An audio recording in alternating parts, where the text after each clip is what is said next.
City Motel Warrnambool. 61 premium and standard rooms, all with complimentary high-speed Wi-Fi. Perfect for a family getaway, function or business overnighter. The cocktail bar and restaurant is a great place to meet and enjoy local produce from the surrounding district. Chef specials change daily and our signature seafood platter is a must. The Mid-City Function Centre is the ideal place for your next corporate or social event.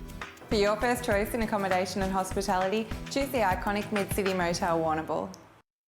Blake, you're the Jeff Hill Memorial Trophy recipient, but it was a very close call. 29 votes. You just got over the line, Jimmy Hyben's 28. What does this team performance mean to you today? It means it's exactly right, team performance. So as long as the boys are really starting to bunch up and start working together, so really glad to be grabbing the trophy today. And yeah, it was a great win. Credit to the Balpo Steel boys. We all know what they're like. They're resilient. So yeah, really fantastic to grab the win at the end of the day. Are they as much of a threat as Bannockburn? I know on the ladder now, you two sides now go above the Panthers, but what they brought for all those 4 quarters, they still have it. Yeah, definitely they're more of just as a threat as Bannockburn. I think end of the day, it comes to the end of the year. Whoever's on top at the end of the year, I reckon all 3 of us can pinch it, and be looking forward to a couple of cracking games of footy, I would think. All right. Well, it's become a bit of a tradition here on GDFL TV. I'm going to be replaced by Mick Filet, who come out here, mate. You've got the trophy. I'm going to give you the come here. Yeah, no you worries. take this off me, and you do your thing with Blake, the recipient for 2017. Well, a very, very worthy winner, I must say, and one of my favourites, Blake Hutch. I'll tell you, and he's been carrying some injuries of late, so he's only come back last week. Was your first game back? Yeah, because you were a little bit. But I've got a little suspicion in my own mind that you don't really get yourself up for the lesser games, and you really like to play these really games that really are important. Yep. Is that true or not? No, look, I think everyone gets up for the games that we lost in the finals too. So yeah, certainly, yeah. Yeah. Well, I'll tell you what, cracker game today. Obviously, the past players appreciated your game, and guess what? You've won the Jeff Hill Memorial Trophy, which is I don't know if you know Jeff Hill, but he was one that was instrumental in getting the game up or getting the club up and running again.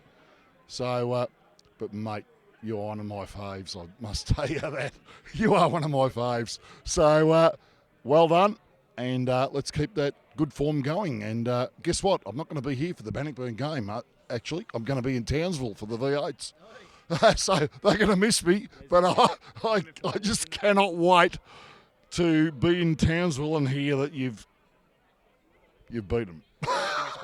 Well done. Well done. Thanks, mate. Beautiful. Thanks, Do mate. this. Mark McDowell, you're the victorious coach. Yep. The Hawks are tracking along nicely, but where does that game sit in your 4 years in the job? Oh, look, I don't think we played the best football that we can play, and that's because of the intensity and the pressure that goes with such an important game.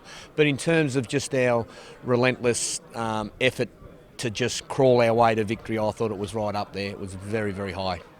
It's a big call, but with the Belpost Hill rival, given you've come within a kick of them, I think 3 times in the last 12 months, almost be on par with that of Bannockburn. Yeah, well, certainly for me it is. I'm probably, Belpost still won the last premiership, so I still see them as the side to hunt down.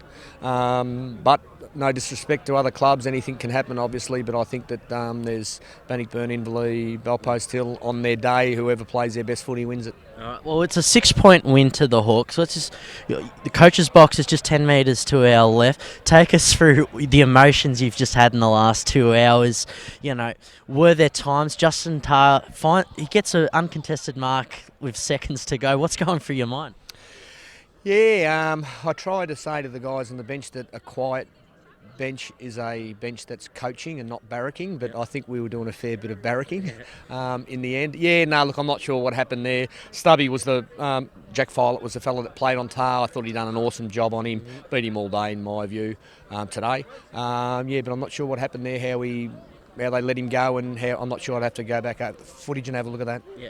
Jaden Ettridge kicks 5 goals a game going into this. held him to about 8 disposals and only the 1 goal right towards the end. Who initially had the assignment on him? Ben Bowman went to him from the start and stayed with him for the whole day. And it was a really great effort by Bowie. I think it's only his 3rd game back from a broken jaw, so we were really wrapped with how he went. I thought he'd done it. Well, I had him in our top 3 players. Yep. Speaking of your best available 22, we saw a niggle with Hutchie and Dean Muir, but unfortunately we didn't see Reece towards the end of the game.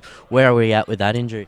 He's got a bit of a problem that he's dealing with, which we just need to get it looked at. We've been trying to manage it, but it flared up today. He just landed awkwardly and it flared up.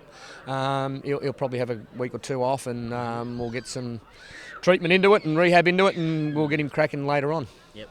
For those that read today's paper, Jack Kennedy Hunt might have had the rest. I think 7 marks, 3 goals, 5. Is he tracking along nicely? Oh, look, he's a quality player. He's he's likely to rest next week. He's he's had a couple of players playing on him. He's been getting bashed up for a bit and kicking a few goals, and players zoning off on him. So he's really sore coming into the game. We probably should have rested him last week. But 3-5, he kicks a bit more accurately, and he kicks 6-2 or something like that. And they're unusual for him to miss those goals that he missed, because you'd back him in to kick them. He's probably kicked more points in one game than what he has for the whole season, just about. Yeah.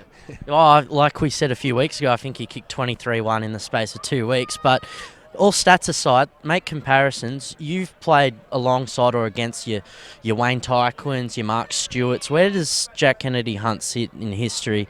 I know you can only base it on his first 11 games, but in the GDFL's history of goal kickers. Well, you got to understand he's played state level football. Yeah. So some of the local players haven't played at that standard. Wayne Tyquin did; he played for Werribee. But a lot of other players, they've only played GDFL football. So how do you compare? I think the highest standard you play, that's the yardstick of where you're at. He's played state level football. In my view, I'd be picking him in my side. All right.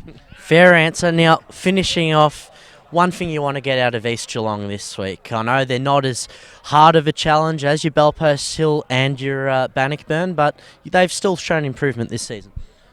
Yeah, they have. We're just focused on continuous improvement, and that's what we're going to need to do to really, be a big chance at winning this whole thing. So we're just going to focus on continually improving and just trying to get our style of play really ingrained in how we play. Like, it sort of flashes in and flashes out, and then we get held up a bit, and then we try to get our game going, and so we just got to get better at playing the game how we want it to play, which is fast. All right. Brilliant. We'll go get one of your players now, see if we can get the gossip on yourself. We'll work it out off camera, but thanks for joining us on it, and best of luck for the next 8 games. Yeah. Beauty. Thanks, mate. Thanks, guys. At Buckley's Entertainment Centre Geelong, you'll get the VIP treatment when you join up as a loyalty member. Enjoy all the benefits and rewards just by enjoying the facilities at Buckley's Entertainment Centre. The dining choices at Buckley's are superb, offering daily specials, theme nights, and most of all, exceptional value. The kids can enjoy the large playground while you enjoy dining in the bistro. So whether it's the entertainment, the newly renovated outdoor area, or the great family environment, you'll have a ball at Buckley's Geelong.